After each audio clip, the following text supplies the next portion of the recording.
Hi guys! Today pag-uusapan natin paano ba magsimula maging virtual assistant. So part ito ng how-to series ko sa YouTube at ang focus natin sa mga videos na to ay masolidify yung mga foundations, yung mga essentials na need nating malaman para maging successful virtual assistant tayo long term. So ako nga pala si Luis, 8 years na ako sa freelancing at ang niche ko ay Amazon, Amazon PPC, Amazon Account Management. So kung gusto niyo maging virtual assistant, is need talaga ng communication skills. At di lang ibig sabihin nito na need nyo maging fluent, need nyo maging Englishera. Maraming parts sa communication na need nating matutunan.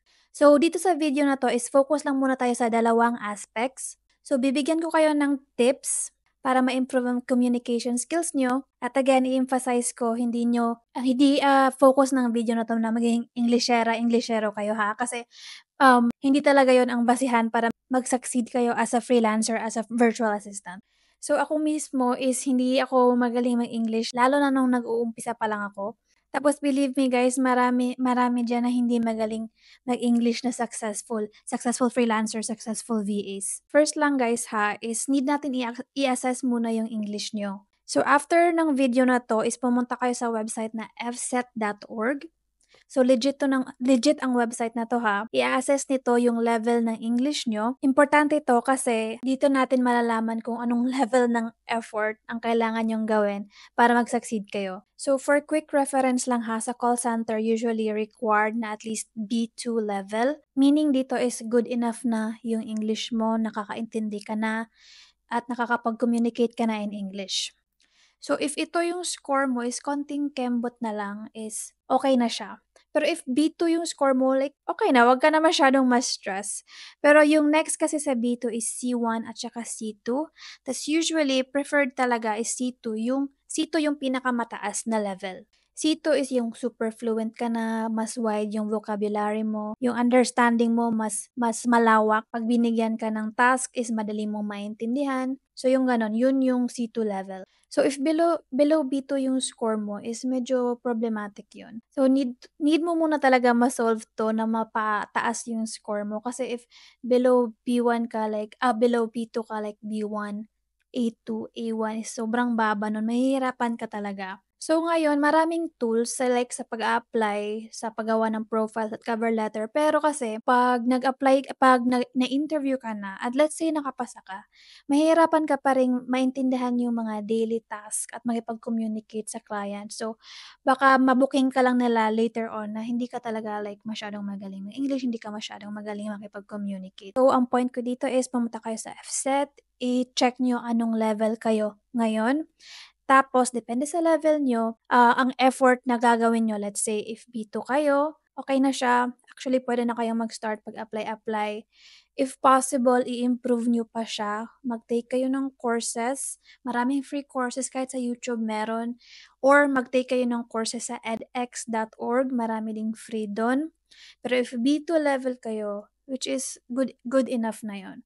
Pero ideally, ma-reach nyo yung C2, like B2, C1, C2. So after sa assessment guys is need nyo matutunan, need nyo yung mindset na idiin talaga to sa utak nyo. Now, whenever gagawa kayo ng proposal, gagawa kayo ng Upwork profile, ng LinkedIn, ng online jobs, during interviews is dapat talaga highly relevant kayo. So, ano bang ibig sabihin ko dito? Yung profile nyo, let's say Upwork or OLG, hindi siya super generic, hindi siya general.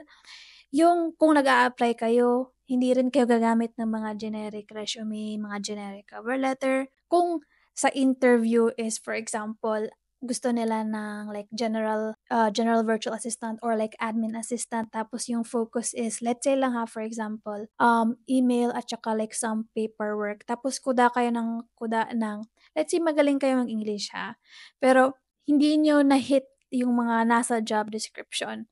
Kahit pa sabihin, let's say, ang galing yung mag-English.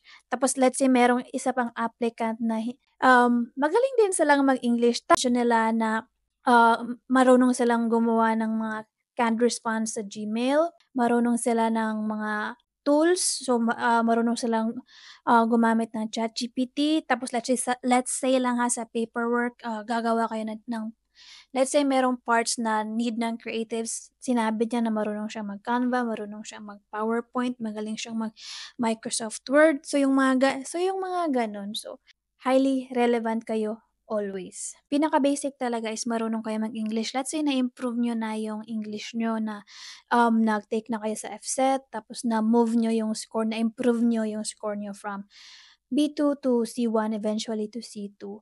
Pero the way kayo makipag-communicate is parang hindi super, let's say sumasabit kayo sa interview kasi the way kayo makipag-communicate is parang like sa tell me about your skills, hindi niyo nahi-hit yung mga gusto nila. So dapat yun talaga, focus talaga kayo dun always. Gusto kayong career, gusto niyo maging video editor or mga like social media assistant. So hindi talaga na relevant. Hindi generic yung profile, hindi generic yung cover letter, hindi generic yung resume.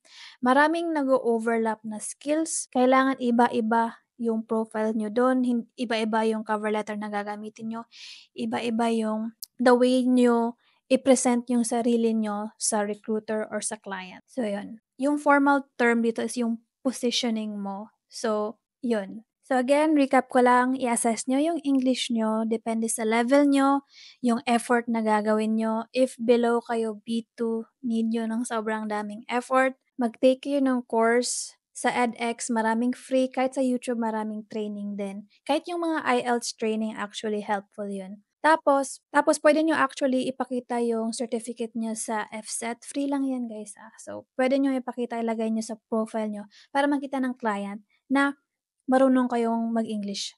Tapos makita nila yung level nyo, naiintindihan niya nila. And next is yung relevancy at saka positioning. So hopefully na if may questions kayo, i-comment nyo na lang yung relevancy at positioning.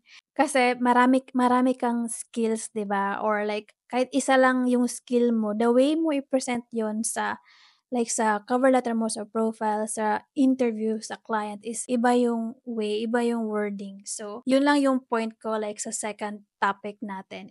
So, hopefully nakatulong tong video na to. If meron din kayong questions, comment lang kayo. And please make sure to like, comment, and subscribe para ma-notify kayo sa mga next videos ko. Thank you and good luck!